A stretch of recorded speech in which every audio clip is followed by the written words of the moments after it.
O que será que pode significar quando um livro que tem uma escrita pobre, bastante juvenil, mas que foi um sucesso na internet, tem uma avaliação mais positiva, mais entusiasmada do que grandes clássicos da literatura, sejam do presente ou do passado, como 100 Anos de Solidão, ou A Metamorfose, ou Guerra e Paz, ou Dom Casmurro. Eu sei que alguns vão querer dizer que não significa nada, mas a verdade é que isso significa bastante coisa. Non, rien de rien. Non, je ne regrette rien. Olá, gente, estamos de volta com uma resenha literária. Recentemente eu fui a um sebo que abriu perto da minha casa, porque eu estava interessada em comprar este livro aqui, que foi um marco na minha infância, na minha adolescência, que é o Físico, do Noah Gordon, e eu queria comprar nesta edição aqui, que foi a mesma que eu li lá no começo dos anos 2000 e, enfim, tava ali eu na fila para pagar, quando eu vi, na promoção, a R$ 15, ali perto do caixa, este livro aqui, sobre o qual eu tinha ouvido falar muito nos últimos anos, Os Sete Maridos de Evelyn Hugo, um livro que ficou nos primeiros lugares entre os mais vendidos do Brasil nos anos de 21, 22 e acho que 2023 também, segundo minha pesquisa lá na Publish News. E que muitos de vocês me recomendaram fervorosamente que eu lesse, dizendo que era um livro maravilhoso. E eu achei que seria uma excelente maneira de sair de uma certa ressaca literária na qual eu me encontro tem algumas semanas e em breve vocês vão saber por quê. Mas a verdade é que eu comecei a ler este livro e ele me entregou exatamente aquilo que eu esperava dele. Em primeiro lugar, ele me devolveu aquela sensação de conseguir devorar um livro de 300 páginas, 350 páginas em 2 dias. Eu voltei a me sentir assim em boa forma, como eu estava antigamente, entenda-se, no começo do ano, quando eu estava conseguindo fazer grandes progressos de leitura sem me sentir cansada ou dispersa. Então era exatamente isso que eu esperava desse livro, e nesse sentido ele foi tudo que eu podia querer. Agora, por outro lado, quando se trata de resenhar um livro que foi tamanho best-seller e fenômeno cultural, principalmente na internet, aí a coisa ganha outros contornos. Eu não sou o tipo de booktuber que gosta de ficar detonando livros e muito menos fingindo que eu sou uma pessoa especial e muito diferenciada porque eu não leio os livros que estão hypados e que são best-sellers. Basta ver que eu quis intencionalmente voltar, né, procurar este livro, que é um grandíssimo de um best-seller também. Então eu não tenho dificuldade de admitir que às vezes esses livros que são sucessos comerciais e que são muito palatáveis e de fácil leitura, eles são exatamente aquilo que a gente está precisando. Mas eu preciso dizer que quando a gente lê best-sellers como esse, a gente precisa se preparar para encontrar alguma histeria na internet e uma opinião assim devastadora que você encontra assim de que este é o melhor trabalho já escrito em todos os tempos, um livro perfeito do começo ao fim, que se tornou o favorito de muita gente e sobre o qual não se pode falar nada que não sejam elogios, senão você vai ser massacrado na internet. Mas já que eu li, né, já que estou aqui, vamos nessa, né, vamos falar com sinceridade tudo que eu achei sobre esta história publicada em 2019, perdão, em 2017, publicado pela norte-americana Taylor Jenkins Reid, ou Reid. Estamos em Nova York, num passado recente, quando as revistas impressas ainda faziam certo sucesso, tinham alguma influência e ainda eram a meta de carreira de muitos jornalistas. Uma dessas jornalistas é uma moça insegura, que não tem uma carreira lá muito brilhante, chamada Monique, que um belo dia, apesar de não ocupar um cargo de nenhuma importância numa revista de costumes chamada, sei lá como é que se chama a revista, eu confesso que eu já esqueci, mas apesar dela não ocupar nenhum cargo importante nesta revista, ela é surpreendida com uma notícia bombástica, com uma demanda estranhíssima. Não adianta, eu não consigo descobrir assim fácil o nome da revista.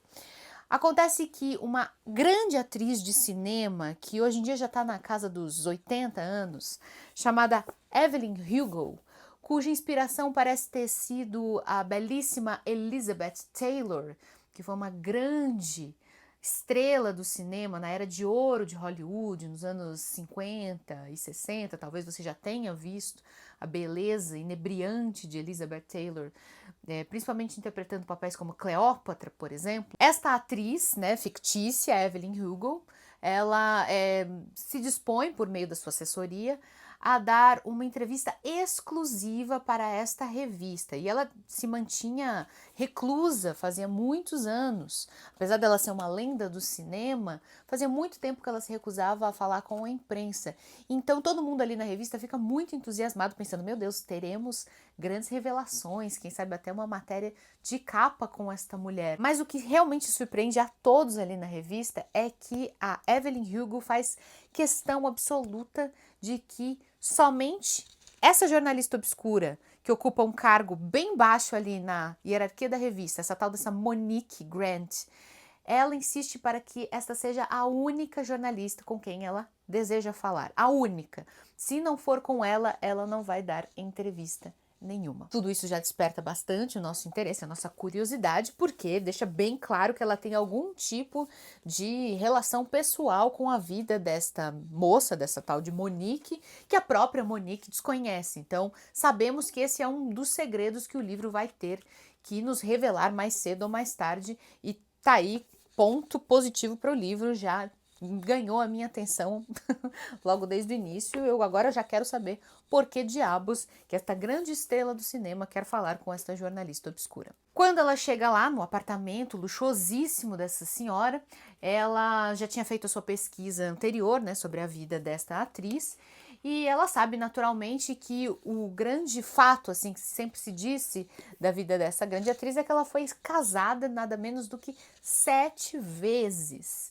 Acho que a Elizabeth Taylor tinha se casado um número parecido de vezes. E, obviamente, a Monique, né, insegura, né, querendo fazer um bom trabalho, já tinha feito a sua pesquisa e estava ali preparada para fazer perguntas, quem sabe conseguir alguma grande revelação. Mas ela não poderia imaginar o que estava aguardando por ela. A Evelyn Hugo, ela chega com uma proposta muito tentadora, tão boa que nem parece verdade. Ela se dispõe a contar para Monique não só um ou outro caos da sua vida particular, mas toda a história da sua vida. Fazer um verdadeiro relato para que a Monique tivesse material suficiente para publicar uma biografia autorizada depois que ela, a Evelyn, morresse, o que ela dá a entender que está prestes a acontecer.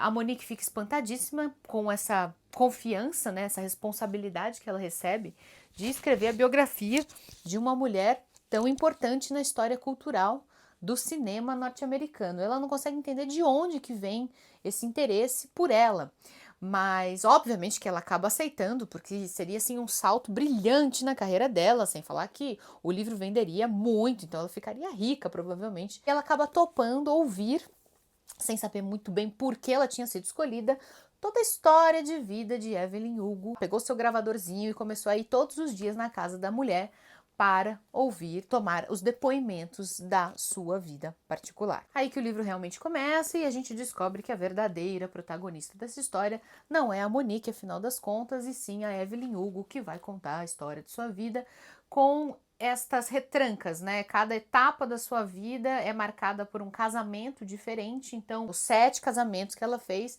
cada um deles representou uma fase da sua vida, desde a sua infância muito pobre, como uma descendente de cubanos nos Estados Unidos, que viveu uma infância miserável, com violência, até o estrelato total nos anos 50, 60, 70, e depois um relativo ostracismo e reclusão lá na terceira idade. Cada uma dessas fases foi marcada por um matrimônio diferente e ela vai contando, organizando dessa maneira, né, conforme seus casamentos vão avançando, como foi que ela conseguiu trilhar o seu caminho de sucesso dentro da terrível e super canibalesca indústria do entretenimento nos Estados Unidos. A proposta do livro é bastante divertida e eu confesso que eu gosto muito dessa ambientação assim do cinema e adorei a maneira como o livro mostra todos esses caminhos extremamente escusos, desonestos, francamente imorais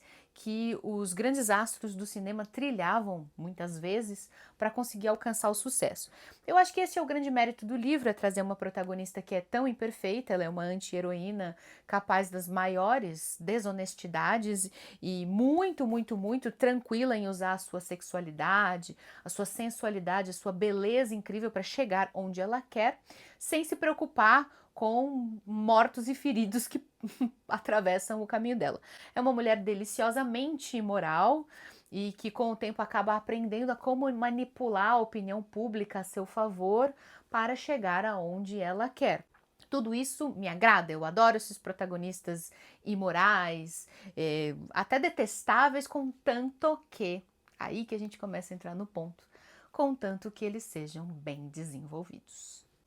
Pessoal, assim como a área do cinema, a área da tecnologia pode ser muito difícil de entrar, de se trabalhar, depender de boas conexões profissionais e até de uma boa indicação. Então, para você que sonha em trabalhar com programação, inteligência artificial, e-commerce, edição, design, ou seja lá o que envolver tecnologia, eu tenho uma dica excelente para vocês neste nosso momento Alura. A Alura é a melhor escola de tecnologia do Brasil, isso você já sabe, mas agora eles estão com uma novidade, que é um novo plano de matrícula, o plano Ultra Lab. Esse plano tem todas as vantagens dos outros planos, quer dizer, acesso a tudo que a Alura tem para te oferecer e mais acesso a um portal exclusivo chamado Talent Lab, que é o laboratório de talentos. É um lugar onde você vai poder trilhar o seu caminho na sua carreira de maneira estratégica. Lá você vai ter acesso a vagas de emprego exclusivas. Você vai poder fazer uma mentoria personalizada para conseguir se planejar e até para você conseguir preparar o seu currículo da melhor maneira. Você vai poder planejar uma carreira fora do Brasil também, porque trabalhar com tecnologia permite isso. E também você vai ter acesso a outras coisas como eventos como workshops, encontros que vão te permitir fazer contatos, o famoso networking que é tão importante para você conseguir se posicionar no mercado. É uma área exclusiva e tá com um benefício maravilhoso de lançamento, desconto, gente, que pode chegar até 40% na sua matrícula, mas é por tempo super limitado porque é um valor de lançamento. Se você acessar aqui usando o meu cupom, você tem desconto em todos os planos de matrícula, mas no plano novo, né, o Ultra Lab, tem mais desconto ainda, pode chegar até 40%. Aproveita então clicando no link que tá aqui embaixo. E agora de volta ao vídeo. E é nisso que Os Sete Maridos de Evelyn Hugo acaba decepcionando. É um livro divertido, a proposta é realmente muito boa, mas ele é um livro sofrivelmente juvenil e com a profundidade de um pires de café. Todos os personagens parecem ser o mesmo, eles têm as mesmas vozes narrativas, a própria senhora, veja bem que essa história está sendo contada por uma atriz que nasceu na década de 30, que já está na casa dos 80 anos, mas ela fala em primeira pessoa do mesmíssimo jeito que a millennial Monique, né, que é a jornalista, cuja vida também somos obrigados a conhecer, do mesmo jeito que ela fala, a mesma voz, o mesmo tipo de tom, assim, você não sente que você está lendo uma história de uma senhora que viveu tanta coisa, que carrega tantos arrependimentos e traz tantos remorsos, porque não tem essa profundidade mesmo, assim. Todos os personagens são muito parecidos, os relacionamentos, e a gente sabe, né, que são diversos, né, pelo menos 7 casamentos, fora todos os outros casos aí não oficiais, todos eles parecem relacionamentos pré-adolescentes, ou no máximo adolescentes, com crises de ciúme bobocas, idas e vindas, casos que surgem do nada e também terminam por pura conveniência do roteiro. É tudo bastante simples e frouxo. E muitas vezes também o autor força muito a barra para tentar fazer paralelos entre a vida da biografada, né, a grande vida da atriz Evelyn Hugo, com a vida sem graça e monótona da jornalista Monique, que está ali sendo desafiada a contar a história da vida dela. Essa menina, essa Monique, ela é um clichê ambulante, é uma moça que está passando por um divórcio, que tem uma série de questões pessoais, principalmente de autoconfiança, e aí ela acaba aprendendo várias lições, né, conforme ela vai conhecendo a vida dessa mulher forte, dessa mulher implacável, ela vai aprendendo a ter sua própria confiança para lidar com seus próprios problemas, mas assim, tudo muito mastigadinho, tudo muito evidente, assim, você quer forçar um paralelo entre essas duas vidas, quando não tem paralelo nenhum. É tudo desnecessário e bastante... Enfim, chegou num ponto assim que eu já tava achando tudo tão repetitivo que eu fiquei com vontade até de abandonar. E eu não tenho problema de abandonar quando eu não tô gostando muito. Mas eu queria saber qual era o diabo do segredo, né, do porquê que a atriz tão famosa fez questão de ser entrevistada pela aquela moça obscura. E esse segredo vai ser entregue só no finalzinho mesmo, é o motivo que me levou a fazer essa leitura até o final. E ele é também decepcionante, é capenga. Surpreende, surpreende. É divertido? É. Você fala, oh, não esperava isso? Fala, mas também não chega a ser assim, algo de grande impacto, algo que vai modificar o fluxo das estações, entendeu? Então eu fiquei com a impressão de que essa é uma leitura mediana. Ela tem alguns pontos bons, como esta protagonista deliciosamente imoral, e também a representatividade, né? Tem muitos casais LGBT+, e tem uma discussão até que interessante a respeito disso, mas apesar de tudo eu fiquei com a impressão de que era um livro bastante, né, esquecível. E eu achei que foi muito boa a oportunidade de eu ler este livro, que foi um fenômeno alguns anos atrás, porque dentro da proposta aqui do meu canal eu fico tentando ler literatura um pouco mais cabeçuda, mais desafiadora, até eu admito, uns livros meio chatos, meio pedantes, porque eu gosto de me desafiar e às vezes eu perco um pouquinho a noção do que realmente faz sucesso. Então eu achei que foi uma boa oportunidade de entender como é que funcionam esses fenômenos de popularidade. Eles são meteóricos. E veja bem, esse meteoro já passou, essa estrela já foi embora. Esse livro foi um grande sucesso em 2021, 22, 23. Agora ele já não aparece mais entre os mais vendidos. E durante aquele período em que ele foi o melhor livro já escrito de todos os tempos, ele ganhou aquelas avaliações altíssimas que você vai ver em todos os rankings, desde o Scooby até o Goodreads, as avaliações do Google ou da Amazon, mas depois esses fenômenos passam e morrem. Estes livros são completamente esquecíveis e descartáveis e tudo bem. É exatamente destes fenômenos culturais de popularidade de consumo que a indústria cultural precisa para sobreviver. Não é só dos mega clássicos imortais e cabeçudos e que vão ganhar prêmios sofisticados de literatura, mas também de livros que se tornam fenômenos de massa. Eu não me arrependo de ter lido esse livro, eu me diverti pra caramba com ele, ele conseguiu prender minha atenção da primeira até a última página, conseguiu captar minha curiosidade e é isso que importa, às vezes é exatamente disso que nós estamos precisando. Então, se você gostou desse livro, se você tem uma opinião completamente diferente da minha, se você acha que esse livro é uma obra-prima, sinta-se à vontade de fazer os seus comentários aqui embaixo. E se você gosta deste canal, gosta mesmo, considere se tornar um apoiador, porque além de me ajudar a continuar fazendo este conteúdo, você também recebe várias recompensas, como sorteios exclusivos, audiolivros exclusivos, feitos somente para vocês, entre outros conteúdos, só para os apoiadores. Então entra lá no apoia.c/ler antes de morrer. Um beijo a todos, a gente se vê no próximo vídeo. Até mais! Non, rien de rien. Non, je ne regrette rien. Ni le bien qu'on m'a fait, ni le mal. Tout ça m'est bien.